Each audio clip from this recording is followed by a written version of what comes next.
എല്ലാവർക്കും നമസ്കാരം. നമുക്കൊപ്പം ഐഡിയൽ FM റേഡിയോയിൽ പങ്കുചേരുന്ന വിശിഷ്ട വ്യക്തി Kerala state sports council president Shri U Sharafali സാറാണ്. കായിക രംഗത്തെ സംഭാവനകൾക്കും ആരോഗ്യകരമായ ജീവിതശൈലി പ്രോത്സാഹിപ്പിക്കുന്നതിനും പേരുകേട്ട വ്യക്തിത്വമാണ് Shri U Sharafali sir. Sir, സ്വാഗതം.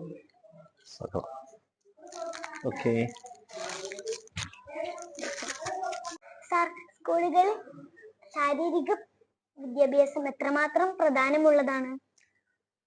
ഇന്നത്തെ കാലത്ത് സ്കൂളുകളിൽ കായിക വിദ്യാഭ്യാസം അല്ലെങ്കിൽ ശാരീരിക ക്ഷമത വർദ്ധിപ്പിക്കുക എന്നുള്ളതിന് വളരെയധികം പ്രാധാന്യമുണ്ട്. പ്രത്യേകിച്ചും വീടുകളിൽ നിന്ന് വലിയ കായിക അഭ്യാസങ്ങളൊന്നും നടത്താൻ പറ്റുന്ന സാഹചര്യമല്ല ഇന്ന്.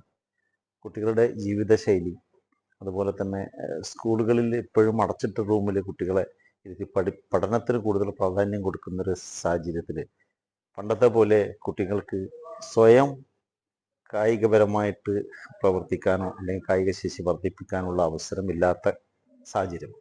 അതുകൊണ്ട് തന്നെ സ്കൂളുകളെ കേന്ദ്രീകരിച്ച് കായിക പരിശീലനം, കായിക വിദ്യാഭ്യാസവും കൊടുക്കേണ്ടത് അത്യാവശ്യമാണ്. രണ്ട് രീതിയിലുമാണ്.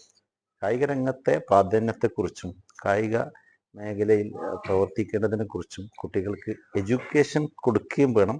അതോടൊപ്പം തന്നെ കുട്ടികളെ കായിക പരിശീലനത്തിന് തയ്യാറാക്കി എടുക്കുകയും വേണം. ഈ രണ്ട് രീതിയിലും കായിക രംഗത്ത് കായിക വിദ്യാഭ്യാസം സ്കൂളുകളിൽ പ്രോത്സാഹിപ്പിക്കണം എന്നുള്ളതാണ് എൻ്റെ അഭിപ്രായം. സാർ, മുൻ അന്താരാഷ്ട്ര ഫുട്ബോൾ കളിക്കാരൻ കൂടിയാണല്ലോ. സ്പോർട്സിൽ എത്തിപ്പെടാൻ താങ്കളെ സ്വാധീനിച്ചത് എന്താണ്? ഞാൻ അരീക്കോടിൻ്റെ അടുത്ത് തെരട്ടമൽ എന്ന ഗ്രാമത്തിൽ നിന്നാണ് വരുന്നത്. അവിടെ ജനിച്ചു വളർന്ന് പഠിച്ചു വന്നിട്ടുള്ളതാണ്. അരീക്കോട് എല്ലാവർക്കും അറിയാം, ഫുട്ബോളിനെ വളരെയധികം പ്രോത്സാഹിപ്പിക്കുന്ന നാടാണ്. അതുപോലെ തന്നെ അവിടുത്തുകാരും ഫുട്ബോളിനെയൊക്കെ നന്നായി പ്രോത്സാഹിപ്പിക്കുന്നു.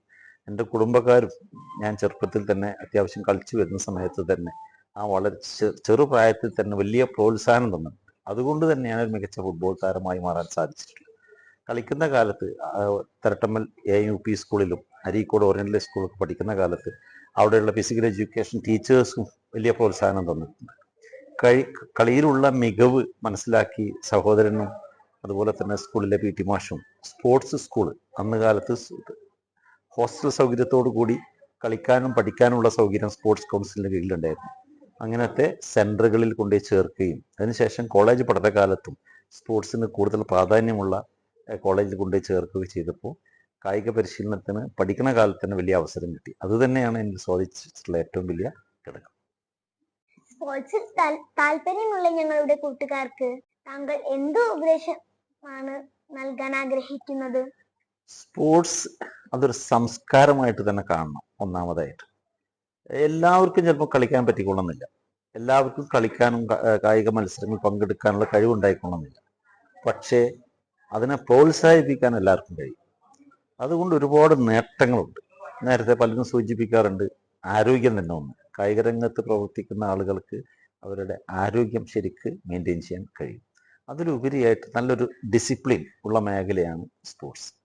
അതിൻ്റെ അപ്പുറത്തേക്ക് ഒരു കൂട്ടായ്മ ഉള്ളതാണ്. അപ്പോൾ ഈ കായിക സംസ്കാരം എന്ന് പറയുന്നൊരു ഒരുപാട് ഘടകങ്ങൾ അടങ്ങിയിട്ടുള്ള ഒരു സംവിധാനമാണ്. അതുകൊണ്ട് ഇതിന് ആദ്യം കുട്ടികളിൽ കായിക സംസ്കാരം വളർത്തിയെടുക്കുക. ഇതിന് പുറമെ ഏതെങ്കിലും ഗെയിമിൽ, പല ഗെയിമുണ്ടല്ലോ, വോളിബോൾ, ഫുട്ബോൾ, ബാസ്കറ്റ്ബോൾ, അത്ലറ്റിക്സ്, അങ്ങനെ പല ഗെയിമുകളുണ്ട്. അതിൽ ഏതിലാണോ കുട്ടികൾക്ക് താല്പര്യമുള്ളത്, അഭിരുചിയുള്ളത്, അത്തരത്തിലുള്ള ഏതെങ്കിലും ഗെയിം തിരഞ്ഞെടുത്ത് പരിശീലനം നടത്തുക. അങ്ങനെ ആകുമ്പോൾ ആ പർട്ടിക്കുലർ താല്പര്യമുള്ള ഗെയിമിൽ തന്നെ കോൺസെൻട്രേറ്റ് ചെയ്യാനും അതിലൂടെ സ്കൂൾ ടീമിലും അതിനുശേഷം ജില്ലാ ടീമിലും പിന്നെ സംസ്ഥാന ടീമിലും പിന്നെ ഇന്ത്യൻ ടീമിലും അങ്ങനെ പ്രശസ്തരായ കായിക താരങ്ങളായി മാറാൻ കഴിയും. അതാണ് വരുന്ന തലമുറയിലെ കുട്ടികളോട്, കായിക രംഗത്തേക്ക് വരുന്ന കുട്ടികളോട് പറയാനുള്ളത്. അതോടൊപ്പം തന്നെ കായിക രംഗം വിദ്യാഭ്യാസ മേഖലയെ പോലെ തന്നെ ഒരു വലിയ പ്രൊഫഷനാണ്. എല്ലാ നിലക്കും ഭാവിയുള്ള ഒരു നല്ല പ്രൊഫഷനാണ്. അത് വിദ്യാഭ്യാസ രംഗത്തിന് പല പ്രൊഫഷണൽ കോഴ്സിന് പല കോഴ്സുകളുണ്ട്. എഞ്ചിനീയറിംഗ് ഉണ്ട്, മെഡിസിൻ ഉണ്ട്, ചാർട്ടേഡ് അക്കൗണ്ടന്റ്, വക്കീൽ, ഇങ്ങനെ പല സിവിൽ സർവീസ് ഉണ്ട്. ഇതുപോലെ തന്നെ ഇതിനേക്കാളും കൂടുതൽ പണവും പദവിയും സ്ഥാനങ്ങളൊക്കെ നൽകുന്നൊരു മേഖലയാണ് കായിക മേഖല. അതുകൊണ്ട് വളരെ ഗൗരവത്തോടു കൂടി കായിക രംഗത്ത് നിൽക്കുന്ന ഒരാൾക്ക് ഉന്നതമായ ഒരു ഭാവി ഉണ്ടാവും എന്നുള്ളതാണ്. അതിനു വേണ്ടി കഠിനാധ്വാനം ചെയ്യുക, ആത്മാർത്ഥമായി പരിശീലിക്കുക, അച്ചടക്കത്തോടുകൂടി പ്രവർത്തിക്കുക. വളരെ നന്ദി ശ്രീ ഷറഫലി സാർ. താങ്കളുടെ വിലപ്പെട്ട സമയം ഞങ്ങളോട് സംവദിക്കാൻ മാറ്റിവെച്ചതിന്. താങ്കളുടെ ഉൾക്കാഴ്ചകളും അനുഭവങ്ങളും ശരിക്കും പ്രചോദനം നൽകുന്നതാണ്. ഞങ്ങളോടൊപ്പം ചേർന്നതിന് വീണ്ടും നന്ദി. വളരെ സന്തോഷം, വളരെ സന്തോഷം.